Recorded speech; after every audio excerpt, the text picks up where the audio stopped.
রাজধানীর বজরং স্কুলে চুরির ঘটনায় গ্রেফতার 4 জন, উদ্ধার হয় 2টি চুল্লি। এছাড়া অপর একটি চুরির ঘটনায় উদ্ধার একটি টিফিন। ধৃতদের রবিবার আদালতে তোলা হয়। স্কুলে চুরির ঘটনাটি ঘটে 12 মার্চ। জানা গেছে, স্কুলে মিড ডে মিলের রান্নাঘর থেকে গ্যাস চুল্লি নিয়ে যায় চোরের দল।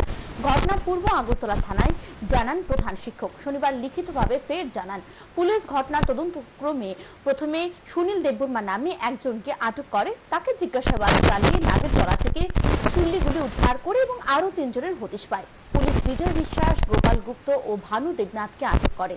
তাদের কাছ থেকে একটি টিভি উদ্ধার করে।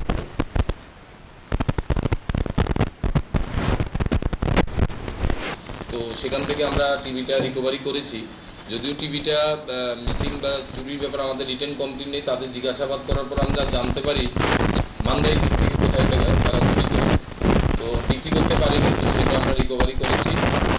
এখানে রিসেন্টলি একদিকে ইনসিডেন্ট হচ্ছে, আমরা তাদের মধ্যে থেকে তাদের রিমান্ডে এনে আরও দেখবো আর কোন চুরির কেসে তারা ইনভলভ আছে এবং কারা কারা আরও জড়িত আছে তাদেরও আমরা ডিটেইন করার চেষ্টা করব।